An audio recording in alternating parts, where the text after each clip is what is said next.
بسم اللہ الرحمن الرحیم والصلاة والسلام علی رسولہ الکریم وعلی آلہ وصحبہ اجمعین، اما بعد۔ میرے محترم بھائیوں، بہنوں، بچوں، بچیوں، عزیزوں، جاننے والے، نہ جاننے والے، السلام علیکم ورحمۃ اللہ وبرکاتہ۔ کچھ دنوں سے میں قرآن سے اللہ کی پسندیدہ ہستیاں کون ہیں، کہ اللہ کس کو پسند کرتا ہے، ولی دوست کو کہتے ہیں۔ تو اللہ کا دوست کون ہے؟ وہ یہ کوئی وراثتی چیز نہیں ہے کہ ایک بڑے اولیاء اللہ تھے تو اب ان کا بیٹا بھی انہی جیسا ہوگا۔ ہمارے یہاں وراثت چلتی ہے کہ بڑے بزرگ کا بیٹا بھی بزرگ بن جاتا ہے، چاہے وہ کلین شیو ہو، وہ لوگ اس کے پاؤں چوم رہے ہوتے ہیں، جہالت ہے۔ تو آج میں تھوڑا سا سورہ بنی اسرائیل ہے، اس میں بھی سارے اخلاق بیان ہوئے۔ میرے بھائی بہنوں، ایمان لانے کے بعد انسان بنتا ہے، اور اس کے بعد اس کی قیمت، اس کا بڑا پن، اس کی وجاہت، اس کی شرافت وہ پیسوں سے نہیں ہوتی۔ پیسوں سے انسان مالدار تو ہو جاتا ہے، بڑا نہیں بنتا، بڑا نہیں بنتا۔ ہمارا علم غلط ہو گیا، بڑا بڑا بندہ جے بولدیاں 3 ملن، 200 مربع، نوابا فلانا ہے، نوابا فلانا ہے۔ میرے بھائیو، یہ بالکل غلط علم ہے۔ بڑا وہ ہے جسے اللہ پسند کرے، بڑا وہ ہے جو میرے نبی کی زندگی کے پیچھے چلے، بڑا وہ ہے جس سے اللہ تعالیٰ راضی ہو جائے۔ باقی سب چھوٹے چھوٹے ہیں۔ تو آج ایک تیسری جگہ سے میں کچھ باتیں قرآن سے عرض کروں گا جن کا تعلق ہمارے ایمان سے بھی ہے، اخلاق سے بھی ہے۔ وہ ہے بسم اللہ الرحمن الرحیم، وقضى ربك الا تعبدوا الا اياه بالوالدين احسانا اما يبلغن عندك الكبر احدهما او كلاهما فلا تقل لهما اف ولا تنهرهما وقل لهما قولا كريما واخفض لهما جناح الذل من الرحمة وقل رب ارحمهما كما ربياني صغيرا۔ یہ بہت بڑا مضمون ہے۔ اللہ نے قرآن بھر دیا والدین کے خدمت کے لیے، والدین کی اطاعت کے لیے، والدین کی ماننے کے لیے۔ پہلا جملہ ہے اور تیرے رب نے فیصلہ کیا، ایک مطلب۔ دوسرا، اور تیرے رب نے حکم کیا کہ بندگی صرف اللہ کی ہے، بندگی صرف اللہ کی ہے۔ عبد اسے کہتے ہیں جو ہر بات پہ سر جھکا دے، عبد اسے کہتے ہیں جو ہر بات پہ بچھ جائے، اس کو عبد کہتے ہیں۔ تو اللہ کہہ رہا ہے میرے بندو، میرا ایک فیصلہ ہے اور میرا ایک حکم ہے، میرے سوا نہ تمہارا ہاتھ کسی کے آگے پھیلے، نہ تمہاری گردن کسی کے آگے جھکے۔ ایک دوسرے سے مدد لینا، اس کو ایک دوسرے کی تعاونوں میں آ جاتا۔ تعاونوا علی البر والتقوی، ایک دوسرے کا ساتھ دو، ایک دوسرے کی مدد کرو۔ میرے نبی قرضہ اٹھاتے تھے۔ میرے نبی جب انتقال ہوا تو آپ کی زرہ 9 وسق پر، وسق 5 من کا ہوتا ہے، تو وہ جو کے بدلے آپ نے زرہ رکھوائی تھی کہ جب میں تمہیں ادا کروں گا زرہ لے لوں گا، اور آپ کا انتقال ہو گیا، آپ زرہ اپنی واپس نہیں لے سکے۔ وہ چیزیں جن کا تعلق صرف اللہ کی ذات سے ہے اور کوئی نہیں کر سکتا، اس میں صرف اللہ کے آگے ہاتھ پھیلا، جیسے ہم کہتے ہیں مدد، نصرت، اللہ کہتا ہے میں ہوں۔ الا ان نصر اللہ قریب، سنو میری مدد تمہارے قریب ہے۔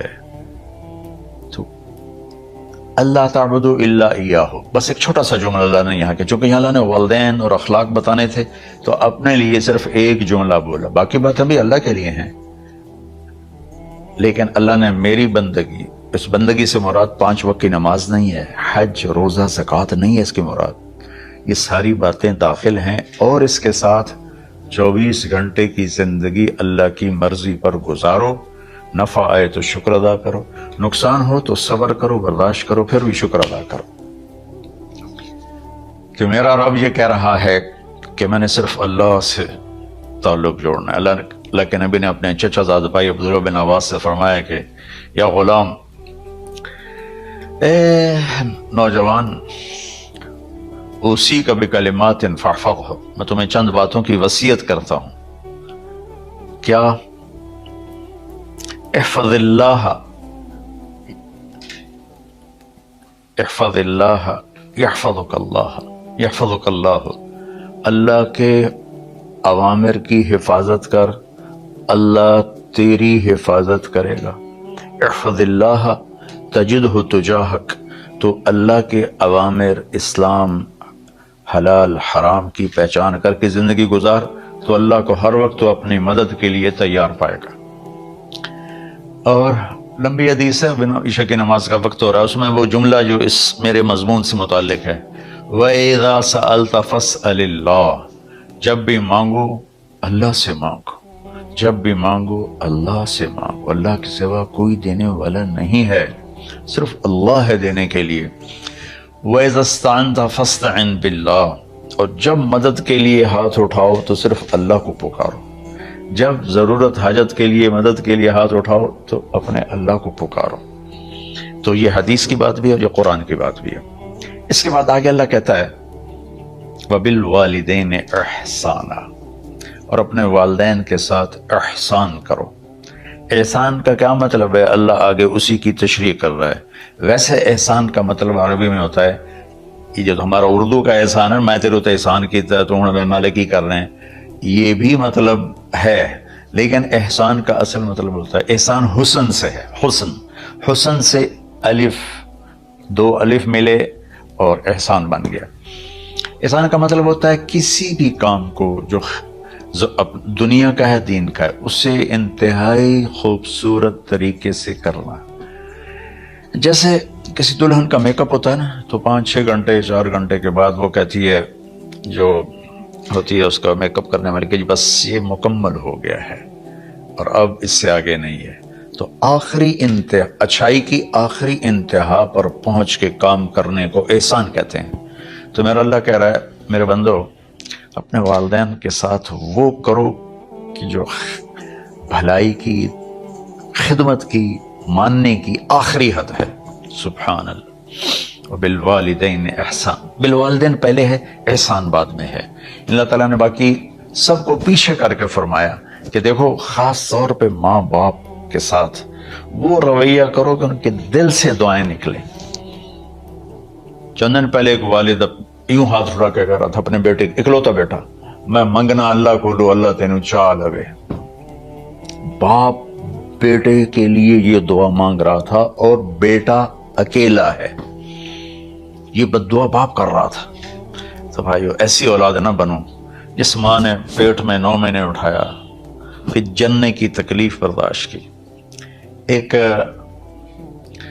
شخص آیا حضرت عبید بن عمیر کے پاس کہ حضرت میں نے ماں کو اپنے کندھے پہ بٹھا کے پیدل حج کرایا ہے، مینا لے گیا، عرفات لے گیا، مزدلفہ، پھر مینا، پھر مکہ. تو کیا میں نے ماں کا حق ادا کر دیا؟ میں نے فرمایا ولا تلقۃ واحدہ، بیٹا ابھی ایک تلقہ کا حق بھی ادا نہیں ہو. تلقہ کسے کہتے ہیں؟ جب بچہ پیدا ہونے کا وقت آتا ہے تو ماں کو دردوں کی لہریں اٹھتی ہیں، وہ اتنی خوفناک ہوتی ہیں کہ ماں چیخ چیخ کے رہ جاتی ہے، اور بعض اوقات ڈیلیوری لیٹ ہو جاتی ہے تو وہ تڑپتی ہے، روتی ہے. وہ جو لہریں ہیں نا، پیٹ میں آتی ہیں جاتی ہیں، آتی ہیں جاتی ہیں، ایک لہر جو درد کی اٹھتی ہے اس کو کہتے ہیں تلقہ. میں قربان جاؤں، انہوں نے فرمایا بیٹا ابھی تیری ماں نے جو تجھے جنا تھا، اس وقت جو تجھے درد، وہ تیری ماں نے درد کی لہریں برداشت کی تھی، اس میں سے ایک لہر کا بھی حق ادا نہیں ہوا. یعنی کہ حق ادا ہو ہی نہیں سکتا. یہ مطلب کہ حق ادا ہو ہی نہیں سکتا، کہ بیٹا ابھی ایک کا بھی نہیں. پھر حضرت عبداللہ بن عمر سے ایک شخص نے پوچھا کہ اچھا یہ جو آدمی تھا یہ خراسان، یہ ایران میں ہے اور افغانستان میں، یہاں سے ماں کو پیدل کندھے پہ بٹھا کے مکے پہنچا تھا، اندازہ لگا اس نے کتنی مشقت اٹھائی. اور عبیداللہ بن عمیر کہتے ہیں بیٹا ابھی ایک لہر کا حق ادا نہیں ہوا. یہی سوال حضرت عبداللہ بن عمر سے کیا ایک شخص نے کہ حضرت میں نے اپنی ماں کو حج کرایا ہے, سارا میں نے پیدل کرایا ہے اور کندھے پہ اٹھا کے کرایا ہے, تو کیا میں نے ماں کا حق ادا کر دیا؟ وَلَا زَفْرَةً وَاحِدًا وَلَا زَفْرَةً وَاحِدًا. کہ بیٹا تیری ماں نے تجھے پالتے ہوئے جو تھک تھک کے لمبے لمبے سانس لیے, ہوکے بھرے, ابھی ایک ہوکے کا حق بھی ادا نہیں ہوا, یعنی حق ادا ہو ہی نہیں سکتا. تو احسان کے آگے تشریح آ رہی ہے. تو آج میں صرف اتنی بات کروں گا کہ میرے بھائیوں, میری بہنوں, میرے بچوں, میری بچیوں, اللہ کے واسطے ماں باپ کو دکھ نہ دینا ورنہ اللہ بھی ناراض ہو جائے گا. چند دن پہلے ایک بچہ بچی میرے پاس آئے, دونوں میڈیکل سٹوڈنٹ تھے, کہنے کہ ہم شادی کرنا چاہتے ہیں. تو بچی نے کہا جی میرے والدین ناراض ہیں, وہ نہیں اس رشتے پر راضی نہیں ہیں. تو میرے باپ کہتے ہیں اگر تو نے یہاں رشتہ کیا تو تیری میری ایک درمیان ایک خط آئے, کھچ جائے گا خلیج, ہم اس پار نہیں آئیں گے تو اس پار نہیں آئے گی. میں نے کہا بیٹی جس ماں نے تجھے 9 مہینے پیٹ میں پالا, 2 سال تجھے دودھ پلایا, تیری پوٹیاں پیشاب صاف کیا, تجھے پیمپر باندھے, تجھے اٹھ اٹھ کے راتوں کو اپنی چھاتی سے دودھ پلایا, کیا اب اس کا اتنا بھی حق نہیں کہ تم اس کی رائے کا احترام کرو؟ اتنا بھی حق نہیں ہے. تو میں نے کہا بیٹا میری کوئی رائے نہیں ہے, تو اگر تیرے ماں باپ راضی ہیں تو بسم اللہ ضرور کر, اگر راضی نہیں ہے تو دیکھو موت تک تجھے ماں باپ کی دعا نہیں ملے گی, اور ماں باپ کی دعا نہ ملی تو کچھ بھی نہیں ملے گا. تو بھائیو دوستو, خاص طور پر آج کے کالج کے نوجوان بچے بچیاں یہ ماں باپ کے ساتھ بہت بدتمیزی کرتے ہیں, چونکہ اس میں والدین کا پہلا قصور ہے کہ انہوں نے ان کو دین نہیں سکھایا. بچپن میں انگلش میڈیم سکول, پھر او لیول, پھر اے لیول, تو انہیں کیا پتا ماں کون ہے باپ کون ہے. ایک پرانی بات ہے, ایک شخص اپنے بیٹے کو لے کر آیا کہ یہ میرا بچہ ہے اور یہ فلاں جگہ شادی کرنا چاہتا ہے اور ہم میں سے کسی کی رائے نہیں ہے اور یہ مانتا نہیں ہے, اور اس کے ساتھ اس نے دھاڑے مار کے رونا شروع کیا. تو میں نے بچے کو دیکھا تو یوں کر کے بیٹھا تھا, اس کا باپ رو رہا ہے ہچ کے ایسے بیٹھا ہو. تو مجھے اچانک خیال آیا, میں نے کہا شیخ صاحب اس کو کہاں پڑھایا تھا؟ کہا جی امریکن اسکول. اس کے بعد آسٹریلیا بھیجا تھا مزید تعلیم کے لیے. ان کے شیخ صاحب اس بچے کا کوئی قصور نہیں, آپ کا قصور ہے. اس کو تو پتہ ہی نہیں میری ماں کیا ہے میرا باپ کیا ہے. ایک ہماری تہذیب تھی وہ ختم ہو گئی ہے, اس میں علم نہیں بھی تھا تو ماں باپ کا.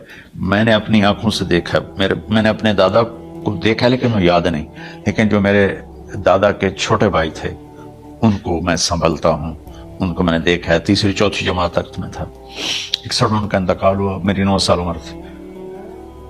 تو 8 سال ان کے بیٹے جوان تھے, اور ڈیرے میں جب وہ بیٹھتے تھے تو ان کے بچے ان کے سامنے نہیں بیٹھتے تھے, ان کی پیٹھ کے پیچھے بیٹھتے تھے. اتنا ادب, حالانکہ چاروں کے چاروں دین نہیں جانتے تھے. تہذیب تھی, ثقافت تھی, جو آج کی تہذیب نے ہم سے سب کچھ چھین لیا. اب بھی آپ جاؤ بیٹا تھرپارکر میں گیا ہوں 2-3 دفعہ, اور وہاں مسلمان نے ہندو عورتیں جب گاڑی گزرتی ہے تو گھونگھٹ کو نیچے کر لیتی ہے, اپنا چہرے کو فوراً چھپا لیتے ہیں. تو خیر بہرحال میں نے کہا شیخ صاحب اس بچے کا قصور نہیں, آپ کا قصور ہے.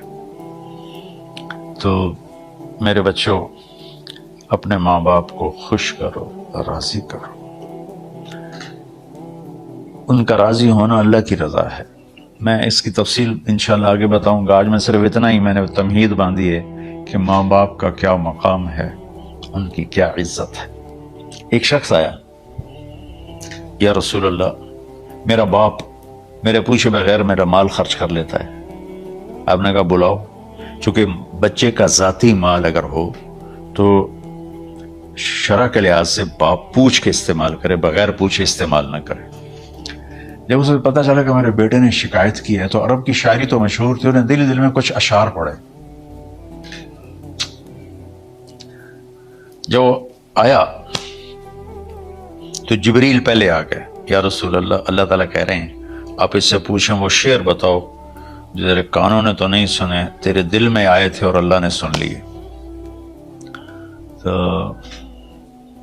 اللہ کے نبی نے فرمایا بھائی تیرا انشاءاللہ کیس سنتے ہیں، لیکن پہلے وہ شعر سناؤ جو تم نے تو نہیں کہے زبان سے پر اللہ نے سن لیے. تو آپ نے اس سے ارشاد فرمایا کہ تمہاری بات ہم سنتے ہیں باپ بیٹے کی، لیکن پہلے وہ شعر سناؤ جو تیری زبان سے ادا نہیں ہوئے، تیرے کانوں نے نہیں سنے، تیرے دل کی گونج تھی اور تیرے دل کی آہ اور فریاد تھی جو دل ہی میں گھٹ کے رہ گئی، اسے اللہ نے سنا ہے. وہ کہتا ہے سناؤ. کہنے لگا یا رسول اللہ، آپ کا رب ہر وقت ہمارے ایمان کو آپ پر زیادہ سے زیادہ بڑھاتا رہتا ہے، اس ذات کی قسم جس کے قبضے میں میری جان ہے. یہ چند میرے دکھ بھرے خیالات الفاظ کی شکل میں ڈھلے، لیکن میری بزم تصور میں ہی رہے اور وہیں دفن ہو گئے، باہر نہیں نکلے، میری زبان سے ادا نہیں ہوئے، میرے کانوں نے نہیں سنا، آپ کے رب نے سن لیا. آپ نے کہا اچھا بتاؤ تم نے کہا کیا تھا؟ تو نے کہا جی میں نے بچے کی جب سنی شکایت میری کی ہے تو میں نے کہا تھا غضوتک مولودا وعلتک یافعا تعل بما اجنی علیک وتنہل واذا ضاقتک بالسقم لیلۃ لم ابت لسقمک الا ساہرا اتململ کأنی انا المتروک دونک بالذی ترکت به دونی وعینی تحمل تخاف الرضا نفسی علیک وانہا لتعلم ان الموت وقت مؤجل فلما بلغت السن والغاية التي اليها ما دام فيك كنت اؤمل جعلت جزائي غلظة وفظاظة كأنك انت المنعم المتفضل فليتك ان لم ترع حق ابوتي فعلت كما الجار المجاور يفعل فاوليتني حق الجوار لم تكن علي بمال دون مالك تبخل. میں بھی ترجمہ کرتا ہوں. اس کا میرے نبی پر کیا اثر ہوا کہ آپ کے ٹپ ٹپ آنسو گر رہے تھے اور آپ کی داڑھی آپ کے آنسوں سے تر ہو رہی تھی.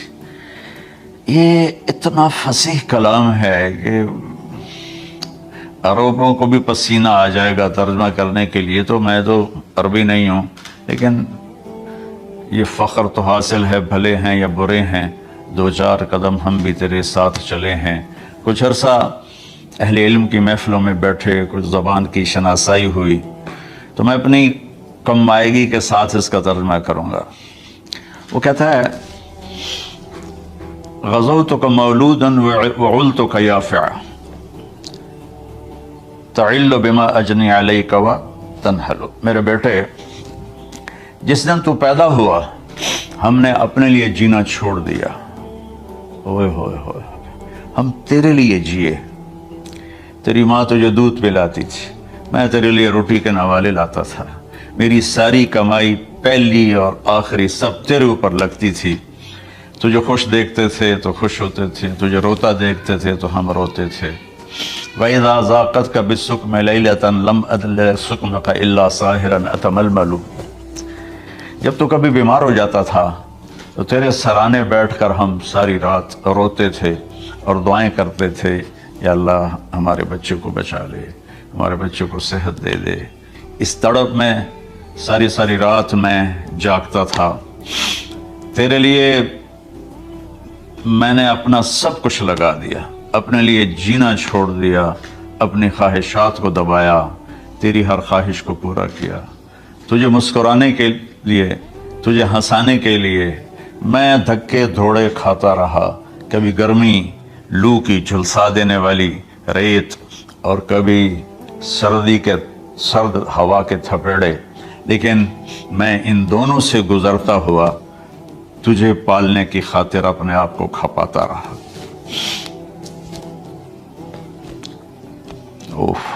فلما بلغت السن والغایۃ التی الیہا مدی ما فیک کنت اؤمل.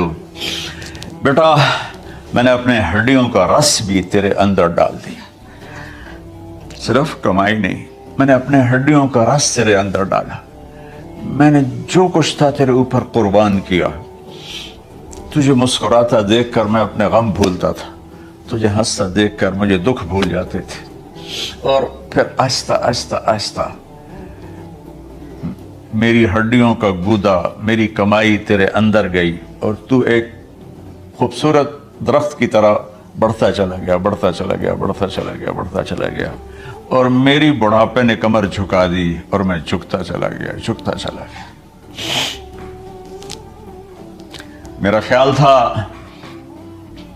کہ جیسے میں اس کی انگلی پکڑ کے چلتا تھا، اب میری باری ہے، یہ میری انگلی پکڑ کے چلے گا۔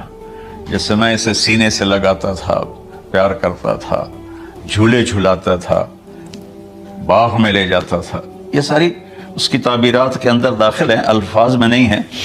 تو مجھے خیال آتا تھا جب میں بوڑھا ہو جاؤں گا نا تو میرا بیٹا بھی مجھے ایسے ہی لے کے پھرے گا، میرا بیٹا بھی میری سنے گا۔ یہ 100 دفعہ پوچھتا تھا یہ کیا ہے، اور میں ہر دفعہ جواب دیتا تھا یہ ہے۔ تو اب میں بوڑھاپے میں اس سے بات کروں گا، یہ میری بات سنے گا۔ میں اس کو نوالے کھلاتا تھا، یہ مجھے روٹی کھلائے گا۔ میں اس کا انگلی پکڑ کے چلتا تھا، یہ میرا ہاتھ پکڑ کے چلے گا۔ میری کمر بڑھاپے نے جھکا دی اور میں ایک خشک پیڑ کی طرح ہو گیا، اور جوانی نے تیری کمر کو سیدھا کیا اور تو ایک تر و تازہ درخت بن گیا۔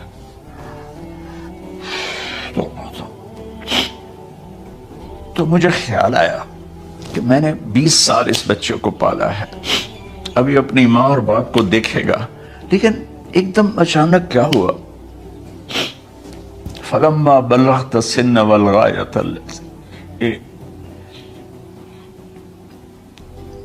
الیہا مدی ما فیک کنت اؤمل، جب تو اس عمر کو پہنچا جس میں ہماری امیدیں تیرے ساتھ لگ گئیں، ہمیں بڑھاپے نے بے آسرا کر دیا اور تیری جوانی نے تجھے ہمت دے دی، تو ہمارا خیال آیا کہ اب یہ ہمارے ساتھ وہی کرے گا جو ہم نے اس کے ساتھ کیا۔ لیکن کیا ہوا؟ جعلت جزائی غلظۃ وفظاظۃ کأنک انت المنعم المتفضل، تو اتنا بدتمیز ہوا، تیری زبان چھری بن گئی، تیرا رویہ زہر بن گیا، اور میری ساری زندگی کی محنت کا بدلہ تو نے مجھے نافرمانی سے دیا، بد اخلاقی سے دیا، بدتمیزی سے دیا۔ میں حیرت بھری نظروں سے تجھے دیکھتا رہا، اور میں اپنی پچھلی 20 سالہ زندگی کو جھٹلاتا رہا کہ میرے خیال میں اس کا نوکر ہوں اور یہ میرا مالک، میں اس کا باپ نہیں، میں اس کا نوکر ہوں، کیونکہ ماں باپ کے ساتھ ایسا کوئی نہیں کرتا ہے، یہ میرا مالک ہے اور میں اس کا نوکر ہوں، اس لیے مجھے ڈانٹ رہا ہے۔ کتنے بچوں کو میں نے یہ کہتے سنا اپنے باپ کو، تو میرے واسطے آج تک کیتا کی، تو میرے واسطے آج تک بنایا کی، اور جو باپ بے بسی کی تصویر بنا ہوتا تھا وہ شکلیں بھی میرے سامنے ہیں۔ ہمارا دیہاتی ماحول زمیندارہ ماحول ہے، لیکن اب تو شہروں میں بھی یہی حال ہے، جس نے وہ لیول اے لیول کیا اسے کیا پتا ماں کسے کہتے ہیں، باپ کسے کہتے ہیں۔ تو میں نے اپنی آنکھوں سے باپ کی بے بسی اور بیٹے کا غرانہ ایک دفعہ نہیں کتنی دفعہ دیکھا۔ تو میرے واسطے آج تک ہی کیتا ہے، تو میرے واسطے آج تک ہی بنایا۔ وہ کہتا ہے اچھا میرا بچہ جداں جوان ہو سو آپ سمجھ جسو۔ جبریل انسانی شکل میں آئے کہ یا رسول اللہ کچھ سوال کیے، قیامت کب آئے گی؟ کہ اللہ کو پتا ہے۔ کہ کوئی نشانی؟ فرمایا جب دیکھو کہ بیٹیاں بھی ماؤں کو نوکر کی طرح دھتکار رہے ہوں تو سمجھنا قیامت آنے والی ہے۔ کچھ عرصہ پہلے ایک بچی اور ماں، تو ماں کچھ بات کر رہی تھی اور بیٹی کہہ رہی تھی بھوک نہیں، بھوک نہیں، اور اس کی ماں کے خون سے بھرے ہوئے آنسو بہ رہے تھے اور اس کی ہچکیاں لگ رہی تھی کہ یہ وہ ہے جس کو میں نے اپنے پیٹ سے جنا اور اپنی چھاتی کا دودھ پلاتے پلاتے پلاتے میں نے کتنی تکلیفیں برداشت کی، اور آج کر یہ بھوک نہیں۔ تو کمال کے اشعار، میں سوچ رہا ہوں جو میرا یہ حال ہے